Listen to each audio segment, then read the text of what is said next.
Hello mọi người, hôm nay Diễm chia sẻ cách nấu phở của nhà Diễm nha. Thì phở ngon á, là cái nước lèo á, nước dùng á, nó phải thật là trong, màu vàng sóng sánh ha. Cái vị của nó thì nó ngọt, ngọt là ngọt thanh á, vị ngọt từ xương. Thì hôm nay á, Diễm sẽ nấu bằng cái nồi thường luôn, không có dùng cái nồi áp suất điện để hầm cái xương. Tại vì Diễm cũng có video chia sẻ cách hầm xương bằng nồi áp suất điện, nhưng mà có những bạn sẽ không có. Thì cách nấu như thế nào? Mời mọi người cùng vô bếp nấu món phở này với Diễm nha. Nấu phở thì mình không thể nào mình thiếu cái xương bò được. Tại vì mình phải dùng cái xương này nè, mình hầm nó ra cái nước ngọt từ xương và cái mỡ bò làm cho cái nước lèo của mình nó rất là thơm. Thì ở đây Diễm có 1,2 kg xương ống bò đó. Và bây giờ Diễm sẽ mang đi Diễm rửa cho thật là sạch. Mình nhìn mình thấy dơ lắm ha. Thì bây giờ mình sẽ rửa 2, 3, 4 lần nước cũng được. Miễn sao mình rửa xong rồi mình thấy cái nước nó trong và nó sạch đi, cái phần mỡ nó bám vô thịt là được. Thì mình rửa nước thường, không phải nước lạnh cũng không phải nước nóng, nước nhiệt độ bình thường, nhiệt độ phòng là được. Cái này là Diễm rửa 3 lần nè. Sau khi rửa sạch xong xuôi hết rồi thì mình sẽ xả ra một thau nước sạch nữa. Và bây giờ mình sẽ đi mình ngâm cái phần xương bò này. Thì xả nước ra, nước mình ngâm cho vừa đủ ngập xương nha. Diễm sẽ cho vô 1 muỗng cà phê muối. Mình sẽ ngâm ít nhất là 1 tiếng và tối đa là 3 tiếng nha. Mình ngâm như vậy giúp cái phần máu còn ở trong xương nó chảy ra bớt, thì lúc mà mình hầm cái nước nó sẽ trong, mình đỡ mất công mình phải hớt bọt. Sau khi mà Diễm đã ngâm được 2 tiếng rồi thì bây giờ Diễm sẽ rửa lại một lần nữa cho nó sạch. Cái nước máu nó còn trong xương nó ra màu đỏ như vậy đó.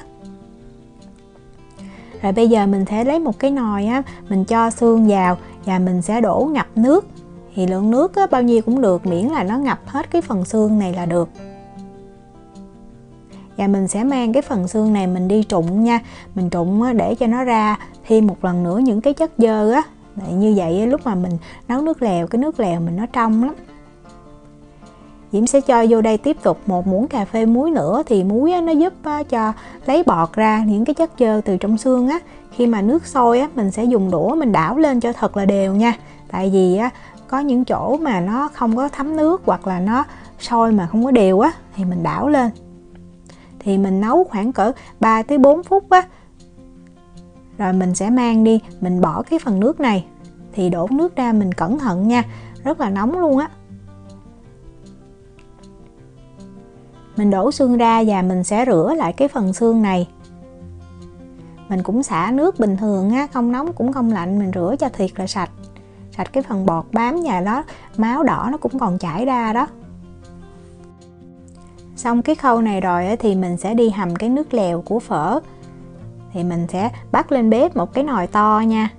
Bật bếp lên, mình để cái lửa lớn nhất. Diễm cho vô 3 cái củ hành tây. Thì mình thường nấu phở mà để cho cái nước lèo nó thơm và nó vàng thì mình hay nướng củ hành lên Nhưng mà mình không nướng được thì mình làm kiểu này, giống như mình cháy nó vậy đó. Và Diễm sẽ cho vô 50g gừng Diễm cắt ra thành từng lát. Mình cứ để lửa cho nó cao rồi mình cứ lâu lâu mình kiểm tra xem cái củ hành nó đã vàng chưa. Nếu mà vàng rồi thì mình trở làm như vậy lúc mà mình nghe cái mùi nó thiệt là thơm và mình thấy nó vàng, thật vàng thì mình sẽ nhắc ra khỏi bếp. Thì mình sẽ được cái phần giống như là củ hành nướng vậy đó, sẽ giúp cho cái nước lèo của mình nó thơm. Khi mà nhắc khỏi bếp rồi thì mình cũng dùng đũa mình đảo lên tí xíu nha. Rồi mình sẽ để cho nó nguội rồi mình mới cho nước vào. Mấy là mình cho nước lúc này thì nó sẽ văng nước lên, nó rất là nóng. Diễm sẽ cho đầu tiên vô 1 lít nước trước. Rồi Diễm sẽ xắp cái phần xương bò đó vào. Rồi Diễm mới tiếp tục cho nước. Tùy mình nhà mình đông hay là mình thích ăn cái nước lèo nó đậm nó ngon thì Diễm cho tiếp thêm vô 1,8 lít nước nữa. Vậy là tổng cộng là 2,8 lít nước nha.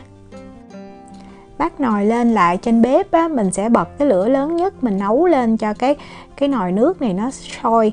Khi mà nó sôi thì mình sẽ hớt bọt cho thật là sạch. Thì nếu mà mình không có thích nấu bằng cái nồi như vậy thì mình có nồi áp suất điện thì mình cứ lấy nồi áp suất điện mình nấu nha. Nồi áp suất điện thì nấu nó tiện hơn, nó nhanh hơn và cái nước nó rất là trong. Khi mà mình hớt bọt sạch mình sẽ đậy nắp lại và mình sẽ nấu với cái lửa nhỏ trong vòng ít nhất là 4 tiếng, ít nhất nha. Tại vì cái xương á, Diễm đọc cho một cái chia sẻ thì thường á, những cái tiệm phở hay là nấu phở ngày xưa người ta hầm xương 12 tiếng đồng hồ á, như vậy thì cái chất ngọt từ xương nó mới ra hết được. Bây giờ mình sẽ đi chuẩn bị những nguyên liệu ăn kèm. Thì Diễm có 50g hành lá. Mình sẽ cắt cái đậu hành ra, còn cái phần hành xanh á, thì mình sẽ xắt nhuyễn để tí xíu nữa khi mà ăn á, mình nêm vô trong phở đó. Xắt hành nhuyễn như vậy. Còn cái phần đầu hành trắng á, thì mình sẽ cũng cắt nhuyễn theo cái chiều dọc. Rồi mình sẽ ngâm cái phần hành sắc nhuyễn này vào trong cái nước lạnh nha. Nếu mình không nước lạnh thì mình cho đá cục vào. Mình sẽ ngâm trong vòng 1 tiếng giúp cho cái hành nó giòn và nó xoăn lại, ăn nó không có còn cái mùi nồng, nó rất là ngon. Mình sẽ đi chuẩn bị những cái nguyên liệu để mình nêm vô cái nước lèo của mình. Ở đây Diễm có 6 cái hoa hồi, 1,5 muỗng canh hạt ngò, 3 miếng quế, 30g gừng và 1 muỗng canh đinh hương. Tùy mình thích á, mình thích cái mùi đậm đà thì mình sẽ cho thêm những cái nguyên liệu khác như là vỏ quýt nè.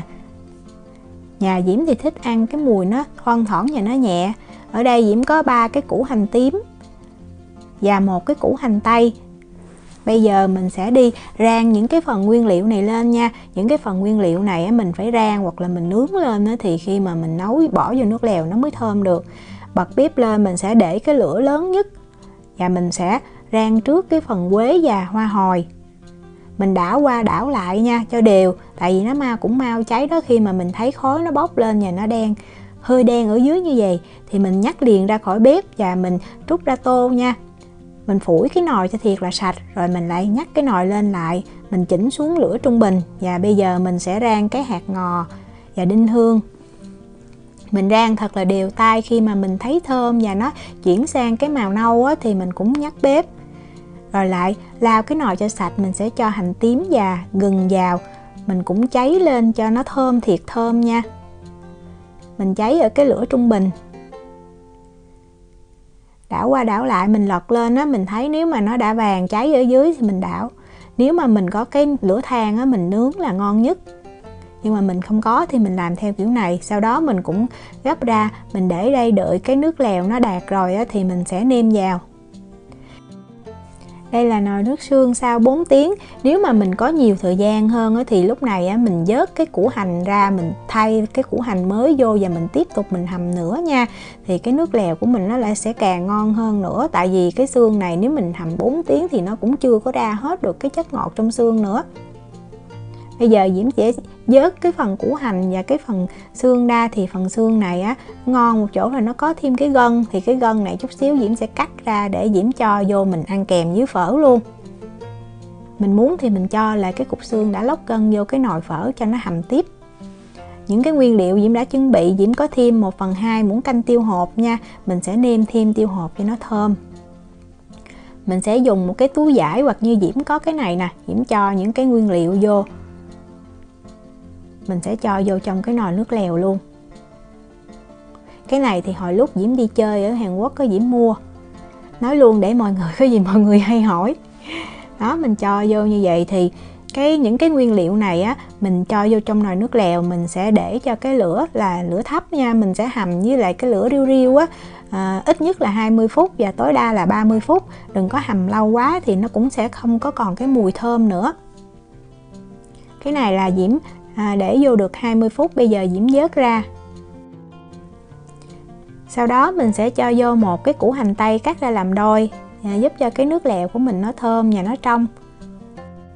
Cái phần nước dùng này ở ngoài á, tại quay phim cái ánh sáng nên mình nhìn thấy giống như nó màu nâu đen, chứ ngoài nó vàng, trông rất là ngon luôn. Bây giờ mình nêm, Diễm sẽ nêm vô 1,5 muỗng canh muối. Thì mình nêm từ từ nha, cho vừa khẩu vị của mình. Tại vì cái lượng nước á, có thể nó thay đổi đó. Diễm cho vô 1 muỗng canh đường phèn và 1 muỗng canh bột nêm gà. Thì phở á, nói chung những tiệm phở mà mình ăn á, thì người ta đều nêm bột ngọt nha. Nhưng mà nhà Diễm không có bột ngọt. Bột nêm gà nó cũng có bột ngọt trong đó nhưng mà nó ít hơn. Thì mình phải nêm thì cái nước lèo mình nó mới có cái vị ngọt được. Nhưng mà nêm bột nêm gà thì nó sẽ hơi bị đục cái nước lèo của mình. Nhưng mà mình ăn ở nhà thì cũng không sao. Bây giờ những nguyên liệu là Diễm đã chuẩn bị xong xuôi hết rồi. Đây là cái phần mà thịt bò phi lê nó rất là mềm nè, cái phần gân mà Diễm đã cắt ra từ trong xương, rồi thêm bò viên nữa, rồi mình có giá, có rau thơm ăn kèm. Thì tùy mình thích ha, mình thích ăn thịt nạm thì mình hầm thêm thịt nạm. Nhà Diễm tại vì có thêm phần gân này á, nên Diễm không có cần hầm thêm thịt nạm. Mình sẽ đi trụng thịt thì Diễm sẽ cho vô 100 tới khoảng 200ml nước súp phở đó. Thì mình trụng thịt trước như vậy á, giúp cho cái thịt của mình nó thấm, nó ngon và nó không làm đục cái nước lèo của cái tô phở của mình á. Mình sẽ để cái lửa thật cao luôn á, nó sôi là mình trụng, mình đảo qua đảo lại khoảng 10 giây thôi nha, là mình sẽ nhắc ra khỏi bếp. Mình nhắc ra khỏi bếp á, mình cũng dùng đũa, mình đảo lên, mình thấy cái phần thịt nào còn đỏ thì mình sẽ đảo cho nó nằm xuống dưới. Với cách này thì cái miếng thịt của mình nó rất là mềm, nó ngọt và nó ngon, và nó thơm cái mùi nước lèo nữa. Mình lựa thì mình nên lựa cái thịt mà phi lê, ở bên tiếng Na Uy nó gọi là Indre phi lê, thì nó ngon lắm, mềm và thịt nó ngọt. Mình cho bò viên vào trong nước lèo cho nó nóng lại nha. Bò viên này là cũng của Diễm tự làm nè, rất là ngon luôn. Mình cho vài miếng gân lên, tiếp theo là phần thịt tái. Phần nước lèo á thì mình nên để cái phần mỡ bò lại nha, mình không có nên hớt. Nếu mà mình không thích ăn á, thì mình sẽ không múc cái phần mỡ, nhưng mà phải có phần mỡ thì cái nước lèo của mình nó mới thơm. Nước phở rất là ngon luôn, trong và vàng sống sánh luôn, là thơm nữa, thơm cái mùi rất là nhẹ. Tại nhà Diễm thì thích ăn cái nước phở nó mùi nó nhẹ thôi, không có đậm. Và mình cho hành rồi hành chẻ lên. Diễm chúc mọi người có được những nồi phở thật là ngon nha. Nếu mà có thắc mắc gì thì cứ để lại lời nhắn hoặc là nhắn tin cho Diễm. Diễm cảm ơn mọi người đã quan tâm theo dõi video rất là nhiều. Hẹn gặp lại trong những video tiếp theo. Chào tạm biệt.